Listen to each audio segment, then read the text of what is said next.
आम्ही आधीच दिलेली सूचना अधिकाऱ्यांनी साईडला केली. आमदार कृष्णा खोपडे यांनी कलमना पुलावरून लावली लक्षवेधी. उत्तर नागपूरला बनत असलेला शांतीनगर राजीवनगर कलमना मार्गाला जोडणारा ब्रिज खासदार नितीन गडकरी यांनी सीआरएस फंडातून दिलेल्या 305 कोटींच्या निधीतून बांधला जातोय. मात्र या ब्रिजमध्ये आता काही तांत्रिक बिघाड उत्पन्न झालाय. या ब्रिजच्या संदर्भात आम्ही आधीच सूचना केल्या होत्या, मात्र त्या सूचनांना बाजूला ठेवून डिझाईन तयार करण्यात आली. या ब्रिजसाठी आमदार नितीन राऊत यांनी प्रश्न उपस्थित केला, मात्र स्वतः त्यांनी या ब्रिजसाठी काही केलं नाही अशी लक्षवेधी आमदार कृष्णा खोपडे यांनी अधिवेशनादरम्यान लावली. शांतीनगर कावरापेठ आणि राजीव गांधी नगर कळमना मार्गाचा हा महत्त्वपूर्ण हा उड्डाणपूल आहे.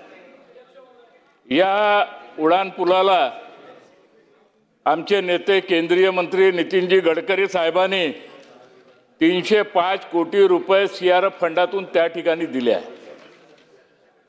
आणि त्या उड्डाणपुलाच्या एका भागाचं एक भाग सुरू बी झाला आहे आणि दुसरं टर्निंग पॉईंटमध्ये काही तांत्रिक अडचणी त्या ठिकाणी आलेल्या आहे. आणि म्हणून मंत्री महोदय त्यावेळेस जेव्हा हा ड्राइंग बनत होता त्यावेळेस आम्ही स्वतः सूचना केली होती. साइडवर आर्किटेक्ट बी होते, मुख्य अभियंता होते, अधीक्षक अभियंता होते, कार्यकारी अभियंता होते. खोपडे साहेब प्रश्न घ्या. आपण सांगतो सर, डिजिटलमध्ये मंत्री महोदयांना बी माहीत पडलं पाहिजे. त्यावेळेस सगळे अधिकारी उपस्थित असताना मी त्यांना सांगितलं होतं का कावरापेठवरून डायरेक्ट तुम्ही कळमना ब्रिजला जोडा आणि कळमना ब्रिजवरून direct Patel lawn to Uttar Nagpur to कामठीला हा ब्रिज जाईल. परंतु आपल्या अधिकाऱ्यांनी, कारण आम्ही इंजिनियर नाही आहोत आणि त्याच्यामुळे आमच्या अधिकाऱ्यांनी ते पत्र आमचे साईड ट्रॅक केले, दिलेल्या सूचना बी साईड ट्रॅक त्या ठिकाणी केला आणि पुलाची कशी अमाऊंट वाढावी, पूल वरतून कसं जावं त्या दृष्टिकोनातून त्यांनी त्या ठिकाणी त्या ब्रिजचं डिझाईन तयार केलं.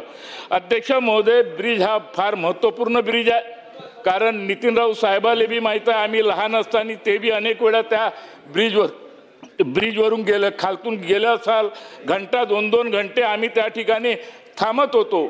आणि जेव्हा सरकारमध्ये जेव्हा 2019मध्ये आम्ही आमच्या भारतीय जनता पक्षाच्या अजेंड्यामध्ये हा विषय घेतला होता, कारण हे ब्रिज बनवणं अत्यंत आवश्यक आहे. आणि म्हणून गडकरी साहेबांनी 305 कोटी रुपये सीआरएफ फंडातून त्या ठिकाणी दिले. आणि म्हणून माझी नितीन राऊत साहेबांना विनंती आहे का आज आपण या ठिकाणी बोलत आहात. आपण अनेक वर्ष काँग्रेस सरकारमध्ये मंत्री राहिले, अनेक वर्षापासून आपण आमदार आहे, आपल्या निर्वाचन क्षेत्रातला तो ब्रिज आहे, परंतु आपण आजपर्यंत त्या ब्रिजसाठी काहीच केलं नाही. आणि म्हणून गडकरी साहेबांनी नागपूर शहराच्या जनतेच्या हिताच्या दृष्टिकोनातून अरे ऐकून तर घ्या, अरे ऐकून तर घ्या. खोपडे साहेब, अरे अध्यक्ष महोदय विचारा, जरा ऐकून तर घ्या. मंत्री महोदय त्याची उत्तर देतील. अध्यक्ष महोदय ऐकून घ्या ना, ऐकून घ्या ना. 50 वर्ष यांचे राज्य होतं, 50 वर्ष अध्यक्ष महोदय यांचे राज्य होतं. आणि ऐकून घ्या साहेब, प्रश्न विचारा. आपण प्रश्न विचारा.